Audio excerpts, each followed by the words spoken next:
Here it is, my new bike. Psych. This is Ed's bike, but he's riding with me today.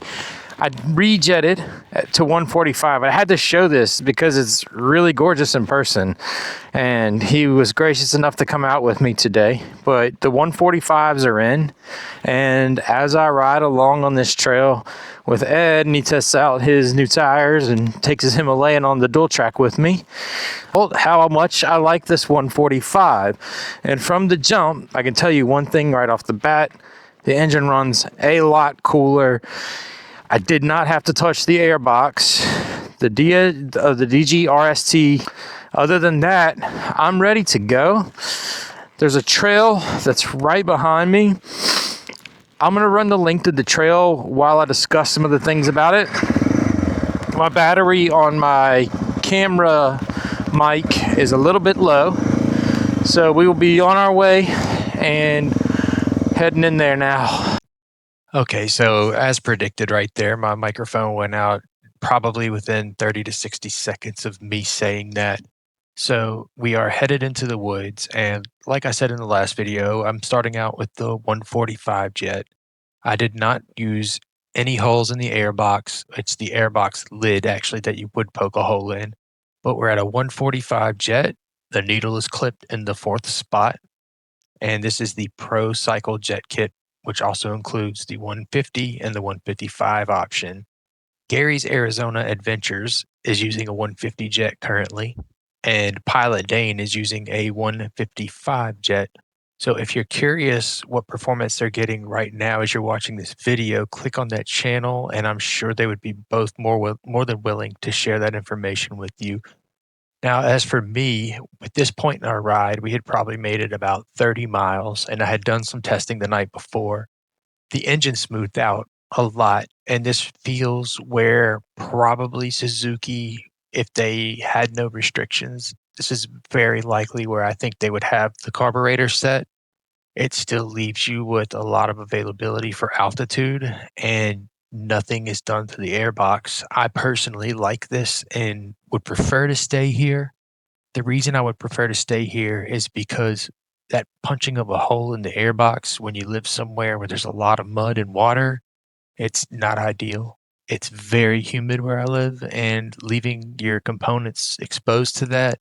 My bike stays under a patio. I don't actually have a garage yet. It is a dream of mine to own one day, but I don't have a garage yet to keep the bike covered. So I really would like to try to stay at 145. Now, the power delivery is amazing. I wasn't expecting that in first gear with a 6'4" frame at 235 pounds that I could power wheelie in first gear, but I'm getting little baby power wheelies. They're probably about a foot in height, and they can carry for about 8 to 10 feet.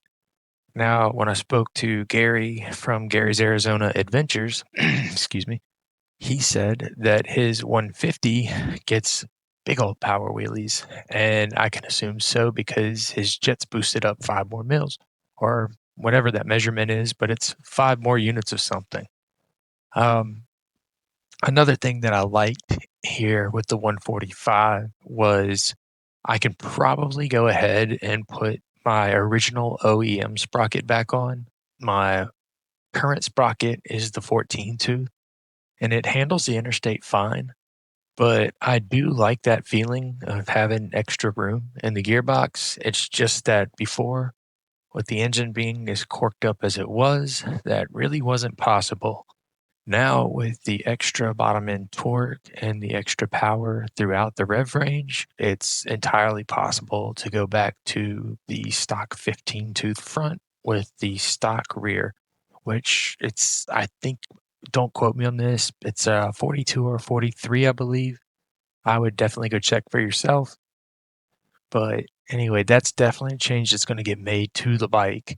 I am holding out, like I said, for that 150 because I also don't want to develop power addiction. When I'm cutting on these dirt roads that we're coming onto right now, if you're going around corners and you are in the right gear, usually about third, because our cruising speed was around 40. But in third-ish gear, maybe sometimes fourth if you were going faster. You could throttle into the bike pretty hard and you could feel the rear end slide. And I definitely had cravings to want to do that a little bit more, which, that's definitely power addiction. And by the end of the day, I was 100% used to the 145, which was dramatically different than the 140 when I first started riding. So you will get used to it fast. You do need to watch out for power addiction because the more you add, the more things you have to compensate for being exhaust in air. But right now at the 145 and the curves, it's kind of nice to do these slight drifts around corners and they feel very controlled. And I was just doing baby ones, just blipping the throttle occasionally, but it was a great time. Ed is somebody that I ride with often, and you'll probably see more of his bikes in some of the testing videos and stuff. But we started riding a few weeks ago and we're planning a lot more. You might also see my buddy JP pretty soon in a few videos coming up on his XR650. Anyway, I will leave you with this. I highly recommend the Jet Kit. I let this sit in my sat in a drawer in my room actually for over a year before I even installed it.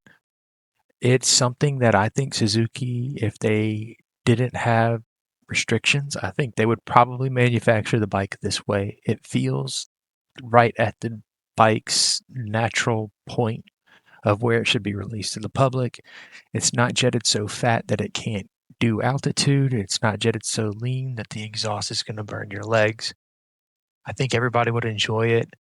Also, if you're having difficulty, remember the video that I referenced earlier is the Dino's Tinker Shed video. It's the best edited, most accurate video. And if you follow Procycle steps, don't deviate from the steps on their instructions because they've done all of the troubleshooting and they've done everything to make it easy for you. So don't make it difficult for yourself. Just do what they say, follow the kit, and then put in your jet size that you want. And once the needle work is done, don't do anything extra. I hear guys saying they drilled a hole bigger next to it or cut the diaphragm or something crazy. Don't worry about that. Just try it like they do first before you modify. Other than that, hope everyone has a great day. And if you like what you see, please hit like and subscribe. And I will see you in the next video. Take care.